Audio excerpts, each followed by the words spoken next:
عزت کے لائق برادر مکرم حضرت علامہ مولانا حافظ محمد شاہ جہان صاحب خطیب اعظم سات چک اور رونق محفل خطیب اہل سنت حضرت علامہ مولانا محمد وسیم صاحب اور اس محفل میں جلوہ فرما اہل علم حضرات، بزرگوں، بھائیوں، نوجوانوں، عزیز طلبہ اور اہل محلہ، السلام علیکم ورحمۃ اللہ وبرکاتہ۔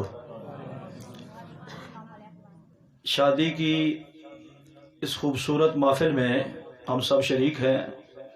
مجھ سے پہلے آپ نے 2 تقریریں سن لی اور میں انتہائی مختصر وقت میں کوشش کروں گا کچھ معروضات آپ کی خدمت میں پیش کروں گا۔ اپنا محمد احسان صاحب، محمد احسان، محمد عاصم، دونوں بھائیوں کی شادی ہے، بڑی خوشی کی بات ہے۔ یہ بس نیک لوگوں کے ساتھ اٹھنا بیٹھنا، اس کے بڑے فائدے ہوتے ہیں۔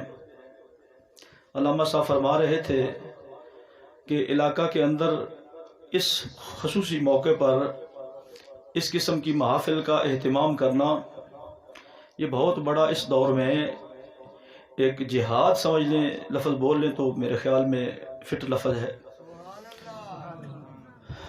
اور پھر بالخصوص نوجوان طبقہ، ہر کسی کا دل کرتا ہے، ایک طبیعتیں ہیں لوگوں کی عجیب، ہمارے ماحول آس پاس کہ شادی پہ ہلڑ گلڑ ہوا جائے، لیکن ان سب کو چھوڑ چھاڑ کر دین کی یہ محفل انعقاد کرنا، تو یہ ایک اعلیٰ سوچ اور اعلیٰ تربیت اس کی نشانی ہوتی ہے، اور اللہ رسول کو یہ ادا بڑی پسند ہے۔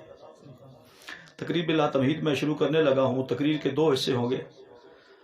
ایک آیت کریمہ میں نے تلاوت کی ہے دوسرے پارے میں سے، اور ایک بخاری شریف کی حدیث آپ کے سامنے پڑھی ہے، دونوں کی مختصر تشریح، اور اس کے بعد میں 1-2 واقعات صحابہ کے آپ کی خدمت میں عرض کروں گا۔ جو آیت کریمہ میں نے تلاوت کی، چونکہ شادی کا موقع ہے اور اس تقریب میں اس قسم کے مسائل اگر ڈسکس کیے جائیں تو وہ حکمت سے خالی نہیں ہوں گے، تو اس لیے میں کچھ معروضات اس حوالے سے پیش کروں گا۔ اللہ کریم نے ارشاد فرمایا، ہن لباس لکم وانتم لباس لہن۔ میاں بیوی کا یہاں پر ذکر ارشاد ہوا، اور اللہ کریم نے میاں بیوی کے اس تعلق کو ایک بڑی پیارے الفاظ کے ساتھ بیان فرمایا۔ فرمایا، ہن لباس لکم وانتم لباس لہن۔ لوگوں، عورتیں تمہارے لباس ہے، تم ان کا لباس ہو۔ اب لباس یہ لفظ ہمارے عرف میں بھی، پنجابی اردو میں بھی استعمال ہوتا ہے، لباس۔ ہم نے سب یہاں پر لباس پہن کر بیٹھے ہیں۔ لباس کیا کرتا ہے؟ ہمارے جسم، ہمارے ستر کو ڈھانپتا ہے، ہمارے جسم کو زینت بخشتا ہے۔ پھر گرمی سردی کا لباس، یہ ساری باتیں اس کے اندر ہیں۔ یعنی لباس جو ہے انسانی جسم کے لیے کیا ہے؟ فائدہ مند ہے۔ اور اسی طرح اس لباس سے بڑھ کر ایک دوسرے کے رازدان، ایک دوسرے کا بھلا اور فائدہ چاہنے والے میاں بیوی ہیں، اور ان کے اس تعلق اور رشتے کو اللہ کریم نے لباس سے تعبیر فرمایا۔ فرمایا، ہن لباس لکم وانتم لباس لہن۔ وہ تمہارے لباس ہیں اور تم ان کا لباس ہو۔ لباس کی اگر تشریح کی جائے بہت لمبی بات چلی جائے گی، مختصر میں نے عرض کر دی کہ لباس کے بہت سارے فائدے ہیں۔ لباس دیکھو نا، جسم کے ساتھ ٹچ ہو کے رہتا ہے، سمجھے؟ تو اسی طرح میاں بیوی کے تعلق کو، اس کے اندر اتنی کلوزنس ہے کہ اللہ کریم نے اس کو لباس سے تعبیر فرمایا۔ اور اللہ مثال وہ دیتا ہے جو انسانوں کی سمجھ میں آنے والی ہے اور ان کے استعمال والی چیزیں ہیں۔ اللہ کریم ایسی مثال دے کے بات سمجھاتا ہے۔ موٹر سائیکل ہے، اس کے 2 ٹائر ہوتے ہیں، ایسے ہی ہے کہ نہیں؟ اچھا، اگر ایک ٹائر پنچر ہو جائے تو وہ چلنے کے قابل نہیں رہتا، اس کا پنچر لگوایا جاتا ہے، ٹائر ٹھیک کروایا جاتا ہے تو پھر چلایا جاتا ہے۔ اسی طرح میاں بیوی اس گاڑی کے 2 پہیے ہیں، ایک بھی اگر خراب ہے تو گاڑی چلے گی مشکل ہو جائے گی، اس کو گھسیٹنا پڑے گا، بڑی مجبوریوں سے پھر رشتے نبھانے پڑتے ہیں۔ لیکن اس کے ٹائر بالکل درست ہوں تو گاڑی اپنی رفتار کے ساتھ چلتی رہتی ہے۔ تو یہ علماء خوبصورت مثال دے کے بات سمجھاتے ہیں. فرمایا اسی طرح میاں بیوی اتفاق اتحاد کے ساتھ اپنی زندگی گزاریں، ایک دوسرے کے حقوق کا خیال رکھتے ہوئے زندگی گزاریں، تو گھروں کے اندر جو ہے وہ خوشیاں ہی خوشیاں ہوں گی، برکتیں ہی برکتیں ہوں گی.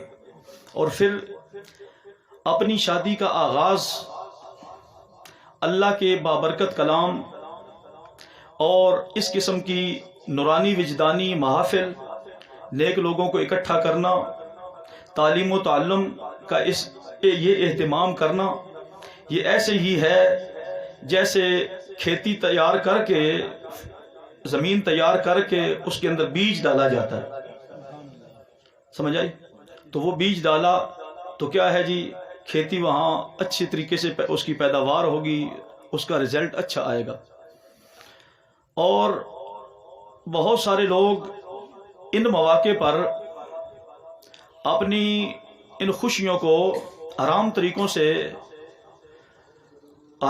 میں صرف کر دیتے ہیں، اور اس کا رزلٹ بڑا برا آتا ہے، طلاق تک نوبت چلی جاتی ہے.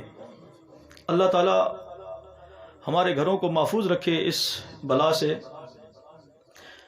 میں حقوق زوجین کے حوالے سے ایک دو حدیثیں آپ کی خدمت میں عرض کرنا چاہتا ہوں. محبوب کریم صلی اللہ علیہ وآلہ وسلم آپ نے ارشاد فرمایا، خیرکم لأہلہ وانا خیرکم لأہلی. سبحان اللہ. محبوب کریم صلی اللہ علیہ وآلہ وسلم نے ارشاد فرمایا، صحابہ تم میں سے بہترین وہ شخص ہے جو اپنی گھر والی کے لیے اچھا ہو. سبحان اللہ. اور آگے ہی فرمایا، وَأَنَا خَيْرُكُمْ لِأَهْلِي، میں تم سب سے بڑھ کر اپنے گھر والیوں کے لیے اچھا ہوں. اب دیکھو نبی کریم صلی اللہ علیہ وآلہ وسلم کے بارے میں مستشرقین، ملحدین، غیر مسلم کتابیں لکھنے والے، انہوں نے بھی ایک جملہ لکھا ہے کہ نبی کریم صلی اللہ علیہ وآلہ وسلم آپ وہ واحد قانون دان ہیں جنہوں نے قانون بنایا بھی ہے اور قانون پر عمل بھی کر کے دکھایا ہے.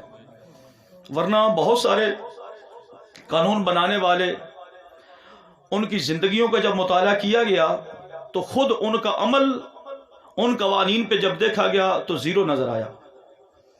لیکن نبی کریم صلی اللہ علیہ وآلہ وسلم کی سیرت کا مطالعہ جب غیر مسلموں نے کیا، دا لائف آف محمد، یہ ایک کتاب ہے ایک انگریز کی، تو اس نے اس کتاب کے اندر یہ جملہ لکھا ہے کہ نبی کریم صلی اللہ علیہ وآلہ وسلم دنیا کے وہ واحد قانون دان ہیں جنہوں نے قانون بنائے بھی اور قانون پر عمل بھی کر کے دکھایا.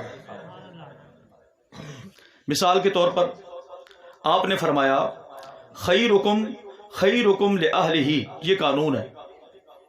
یعنی فرمایا صحابہ تم میں سے بہتر وہ بندہ ہے جو اپنے بیویوں کے لیے، اپنے گھر والوں کے لیے اچھا ہے.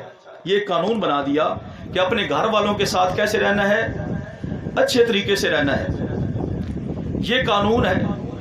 اور ساتھ ہی نبی کریم صلی اللہ علیہ وآلہ وسلم نے اپنا عمل بھی بتایا، قول کے ساتھ اور فعل کے ساتھ بھی نبی کریم صلی اللہ علیہ وسلم نے یہ ثابت کر دیا کہ محمد مصطفیٰ نے جس طرح قانون بنایا ہے، اسی طرح نبی کریم صلی اللہ علیہ وسلم اس قانون کو جو ہے آپ نے اس پر عمل پیرا ہو کے بھی دکھایا ہے. ساتھ ہی اسی حدیث کے پہلے قانون بنایا اور اس کے بعد فرمایا، وَأَنَا خَيْرُكُمْ لِأَهْلِي، یہ مت سمجھنا کہ یہ قانون میں نے صرف بنا دیا. فرمایا میں تم سب سے بڑھ کر، صحابہ تم سب سے بڑھ کر میں اپنی بیویوں کے لیے اچھا ہوں. یہ ایسا کیوں ہے کہ قانون بنایا بھی اور عمل بھی کر کے دکھایا؟ اس کی وجہ یہ ہے کہ بہت سارے قانون دان جنہوں نے قانون بنائے، انہوں نے ان کا عمل جو ہے زیرو رہا. تو مستشرقین بھی یہ لکھنے پہ مجبور ہو گئے. وہ کہتے ہیں اس کی وجہ یہ ہے کہ وہ کمزور لوگ تھے، بد اعمال لوگ تھے، دوسروں کے لیے قانون بناتے رہے، اپنی زندگی کے اندر اس قانون کو لاگو نہیں کیا. لیکن نبی کریم صلی اللہ علیہ وآلہ وسلم ایک مضبوط شخصیت تھے، اللہ کے پیارے تھے، قانون بنایا بھی اور قانون کے مطابق عمل بھی کر کے دکھایا، اور ہمارے لیے وہ اسوہ حسنہ بن گیا، بہتر نمونہ بن گیا. دیکھو یاروں دوستوں میں بیٹھ کر اپنی عزت بنانا یہ ہر کوئی کرتا ہے تقریباً.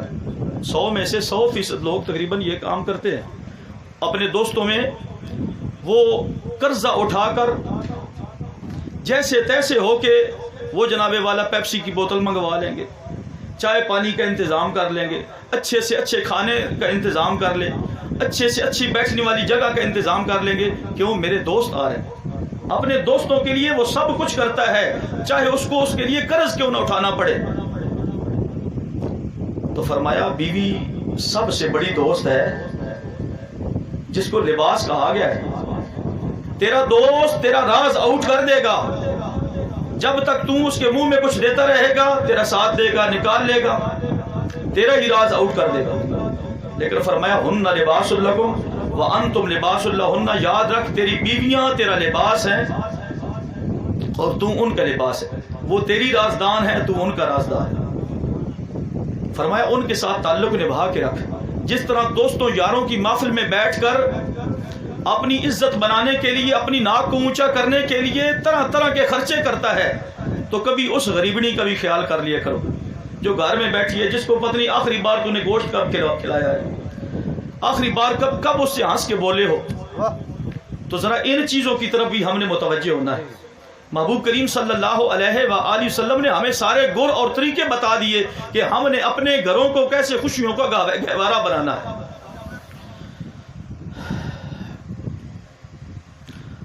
جو بخاری کی میں نے حدیث پڑھی ہے نا، اس کو بھی ذرا سماعت کر لیں۔ اس کا ترجمہ یہ ہے، اللہ کریم کے پیارے محبوب صلی اللہ علیہ وسلم نے ارشاد فرمایا ان لربک علیک حقا، اے پیارے بندے تیرے اوپر تیرے رب کا حق ہے۔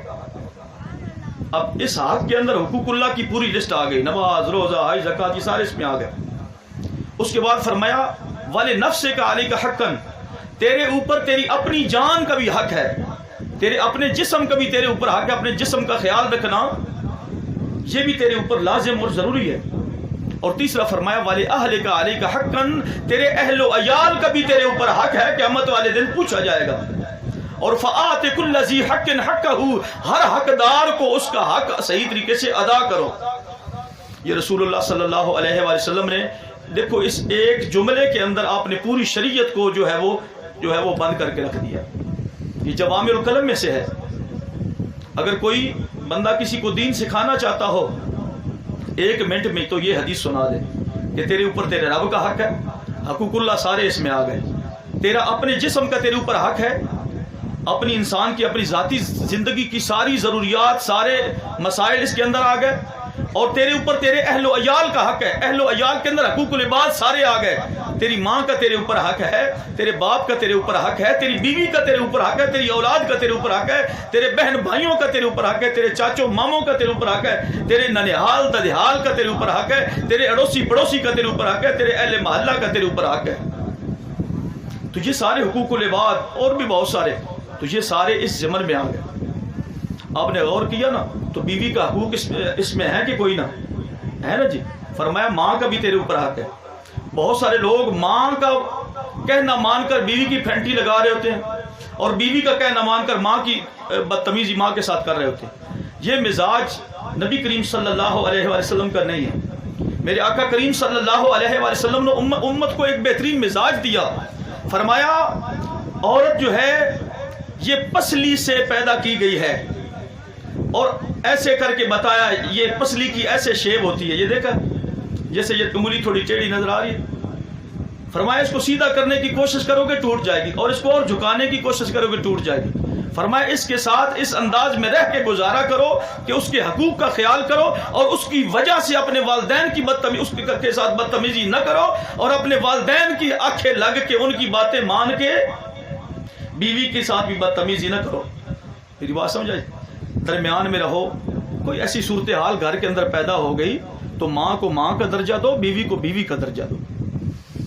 اگر بالفرض کہیں ترجیح دینی پڑ جائے ان دونوں شخصیات میں سے، بیوی اور ماں میں، تو پھر ماں کو ترجیح دو۔ میری بات سمجھ آ گئی؟ نبی کریم صلی اللہ علیہ وآلہ وسلم نے جس طرح مردوں کے لیے فرمایا نا کہ بیویوں کے لیے اچھے ہو جاؤ، اسی محبوب نے اسی زبان مبارک سے نکلنے والے جملے یہ بھی ہیں کہ سرکار دو جہاں صلی اللہ علیہ وآلہ وسلم نے ارشاد فرمایا صحابہ اگر اللہ کے علاوہ مخلوق کو سجدہ کرنا جائز ہوتا لَأَمَرْتُ إِمْرَأَةً أَن تَسْجُدَ لِزَوْجِهَا، تو میں بیوی کو حکم دیتا اپنے خاوند کو سجدہ کرتی، لیکن مخلوق کو سجدہ کرنا حرام ہے۔ اب یہ بہت بڑی بات فرما دی، سجدہ کس کے لیے کیا جاتا ہے؟ عبادت کے لیے، تعظیم کے لیے۔ اور فرمایا کہ اللہ کے علاوہ اگر سجدہ کرنا اس کا جواز موجود ہوتا تو میں عورت کو حکم دیتا اپنے خاوند کو سجدہ کرتی۔ فرمایا شریعت اسلامیہ کے اندر مخلوق کو سجدہ جائز نہیں ہے، لیکن اشارہ فرمایا اس لیول کا حق ہے اپنے خاوند کا۔ ایک بیوی ہے تو اسے بھی ہوش کے ناخن لینے چاہیے، اسے بھی ہوش کرنا چاہیے، اسے پتہ ہونا چاہیے کہ مجھ پر میرے خاوند کے کیا حقوق ہیں۔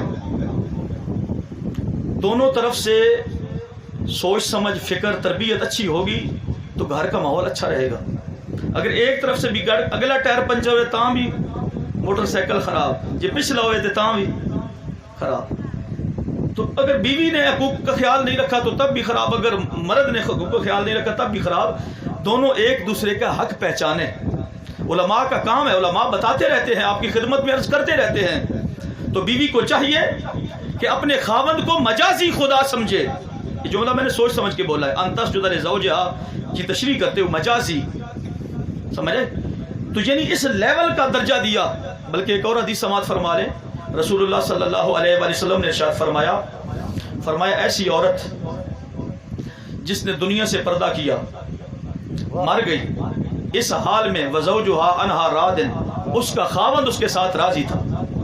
اس عورت نے دنیا سے پردہ کیا، مر گئی، جس دن مر رہی ہے اس حال میں اس کی وفات ہوئی کہ اس کا خاوند اس سے ہر حال میں راضی تھا۔ اگلا جملہ سنو، فرمایا دخلت الجنہ، وہ عورت جنت میں داخل ہو گئی، وہ عورت جنت میں داخل ہو گئی۔ کتنا بڑا اجر۔ فرمایا اس نے خاوند کی تابعداری کی، خاوند اس پہ راضی تھا، اس حال میں وہ دنیا سے پردہ کر گئی۔ فرمایا نماز روزے بھی ایک پاسے، فرمایا وہ بھی ضروری چیزاں، لیکن اے چیز یہ بھی جنت جان دا سبب بن جاندی ہے۔ فرمایا دخلت الجنہ، جنت میں وہ عورت داخل ہو گئی۔ میرے نبی کے پیارے غلاموں، سرکار دو جہاں صلی اللہ علیہ وسلم نے بڑی پیاری زندگی گزاری، بہت پیارا اسوہ ہمارے لیے چھوڑا۔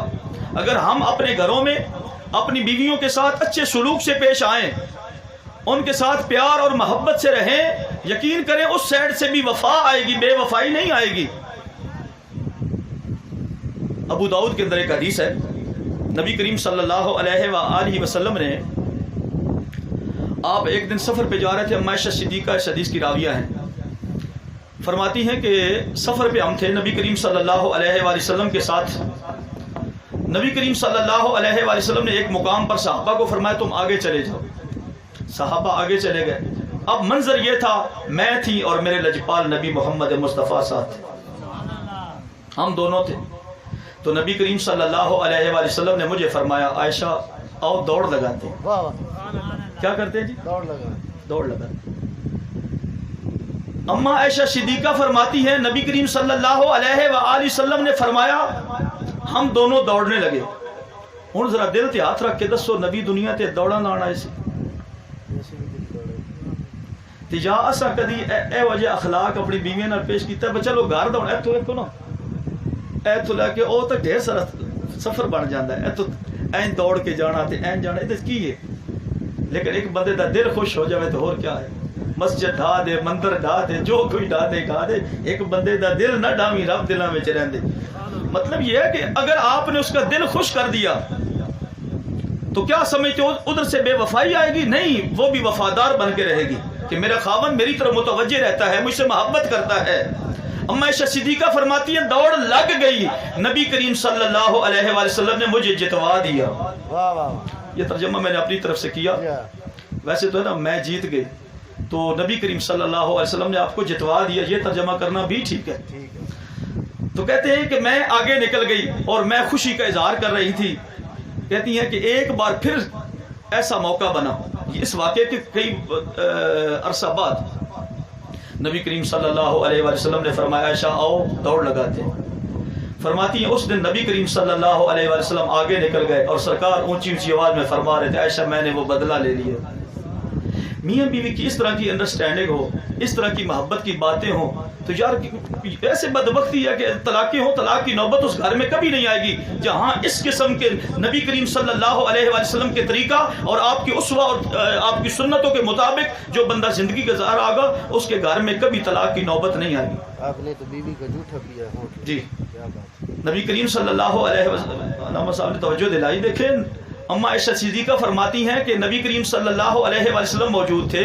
ایک بار میں نے گلاس سے منہ لگا کے پانی پیا, اور حدیث کے اگلے بھی کچھ جملے ہیں وہ میں روک رہا ہوں کہ آپ کس حالت میں تھی. ہم اس حالت میں نا معاذ اللہ یہودیوں کی طرح, جس طرح علامہ صاحب فرماتے ہیں ہمارا طریقہ وہ والا ہو گیا ہے. یہودیوں کا یہ طریقہ ہے کہ حالت حیض میں عورت سے نفرت کرتے ہیں. مسلمانوں کا طریقہ یہ ہے اس کے ساتھ حالت حیض میں ماہواری کے ایام میں اس کے ساتھ حقوق زوجیت نہیں ادا کر سکتے, باقی اس کے ہاتھ کا کھانا کھا سکتے ہیں, اس کے ہاتھ کا پانی پی سکتے ہیں, اس کے ساتھ لیٹ سکتے ہیں, اس میں کوئی شرع حرج نہیں. صرف حقوق زوجیت اس حالت میں نہیں ادا کر سکتے. جبکہ یہودی کیا کہتے ہیں, وہ اس حالت کے اندر عورت کے ہاتھ کا کھانا نہیں کھاتے, اس کے ہاتھ کا پانی نہیں پیتے. یہ ان کا طریقہ ہے. اور ہمارے نوجوان طبقہ اللہ ان کو ہدایت عطا فرمائے.